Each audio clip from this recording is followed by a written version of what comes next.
You guys got to let everybody know this message that I'm about to give you, because this is something that I just found out.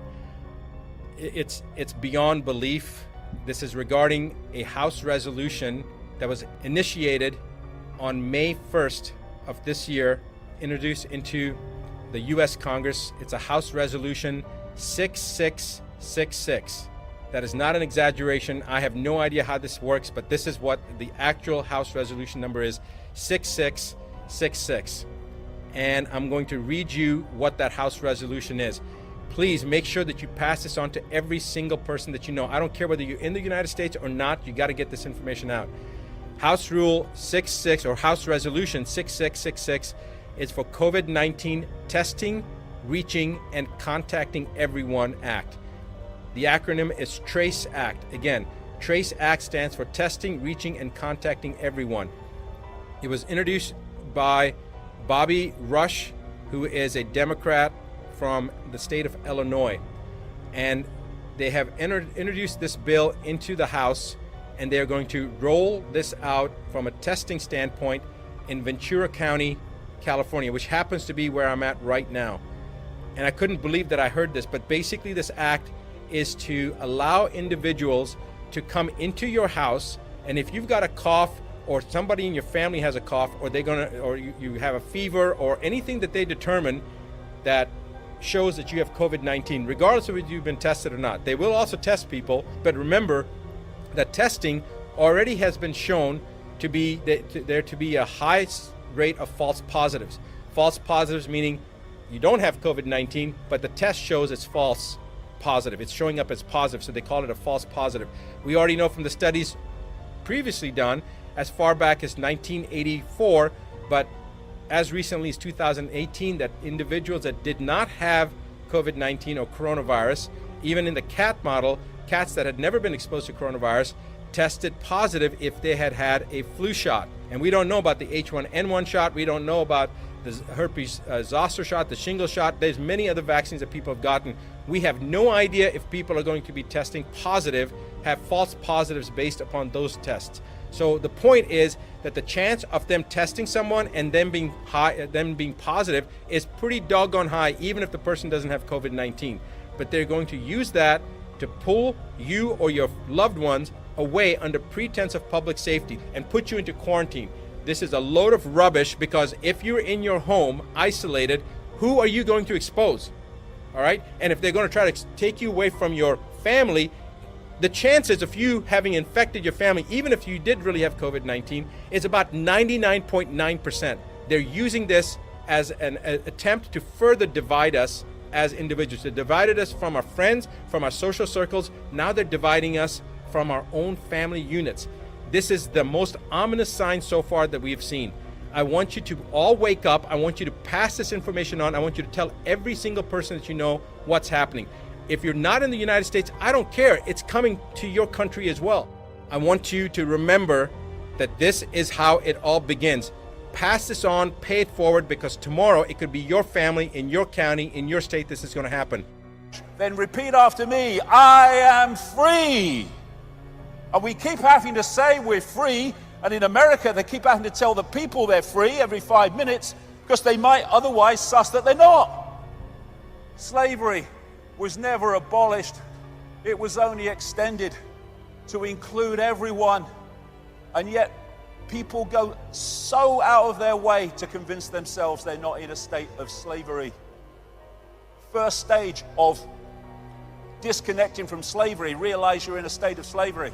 Then you know what to disconnect from. Leonardo da Vinci. There are three classes of people: those who see when they are shown, those who do not see. And this system we call life is designed, again from cradle to grave, to make sure as many people do not see.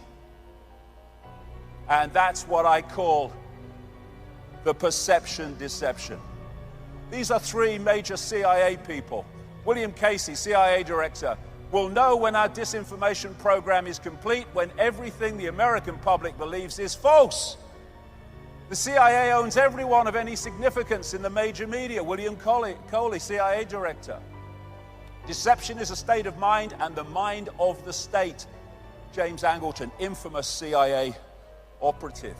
It's all a mind game. They don't call it television programming for nothing. It tells you what to wear, what to eat, what to think, what to love, what to fear, who to ridicule, who to condemn. One of the saddest lessons of history is this. If we've been bamboozled long enough, we tend to reject any evidence of the bamboozle. We're no longer interested in finding out the truth. It's simply too painful to acknowledge, even to ourselves, that we've been taken. Once you give a charlatan power over you, you almost never get it back. Almost never. But we're fricking going to. But that's what it is. It's a bamboozle. It's a mind program. This is cognitive dissonance. This is a definition of it. Sometimes people hold a core belief that is very strong. When they're presented with evidence that works against that belief, the new evidence cannot be accepted. It would create a feeling that is extremely uncomfortable called cognitive dissonance. And because it is so important to protect the core belief, they will rationalize, ignore, and even deny anything that doesn't fit in with the core belief. Mark Twain, it's easier to fool people than to convince them they have been fooled. Why? Because they don't, understandably, want to realize they've been fooled. But it's a wonderful thing to realize you've been fooled. It's a great gift, because from that point you will not be fooled any longer. It's a wonderful gift. This is another fundamental aspect of the bamboozle. It's called Stockholm Syndrome, a psychological phenomenon in which hostages express empathy and have positive feelings towards their captors, sometimes to the point of defending them. And this scene from the first Matrix movie captured the Stockholm Syndrome so perfectly. You have to understand, most of these people are not ready to be unplugged, and many of them are so inert, so hopelessly dependent on the system, that they will fight to protect it. And this great man, Giordano Bruno, it is proof of a base and low mind for one to wish to think with the masses or the majority, merely because the majority is the majority. Truth does not change because it is or is not believed by a majority of the people. When you find yourself on the side of the majority, it's time to pause and reflect. Why? Because history shows us that invariably the majority are always following a cul-de-sac or a dead end. Mahatma Gandhi, many people, especially ignorant people, want to punish you for speaking the truth, for being correct, for being you. Never apologize for being correct or being years ahead of your time. If you're right and you know it, speak your mind, speak your mind. Even if you are in a minority of one, the truth is still the truth. Birds born in a cage think flying is an illness. What you've been brought up with is your normal, however bloody mad it may be. What we're looking at is what I call bubble people. Bubble people. They live in a bubble of perception and reject anything outside of that perception. Thus, they stay in the bubble. And so all these institutions are programming beliefs and perceptions in the bubble. And unless you break out of it, they're the only perceptions you ever come across. And that's what they say to you. Look, mate, I live in the real world, me. All right, I've got that real world. Go to work, get married, have children, act normal. I am free. That's the real world they're talking about. The real world of human slavery masquerading as freedom. You can ignore reality, but you can't ignore the consequences of ignoring reality. Can you remember who you were before the world told you what you should be? Can any of us remember that? When we're born into a world and from day one we're told who we are, what we should do, what reality is, what we should aspire to, what we should oppose, all of it. Just a program. If you sense more, there is more. Yes, These people get stuck in the mode of thinking.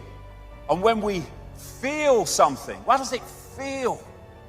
You can say, well, it feels right. It shouldn't, but it does. This is the true self. This is the program self. We have the power to change anything. We have got into this situation by realizing or not realizing the power we have, by not realizing the true nature of who we are.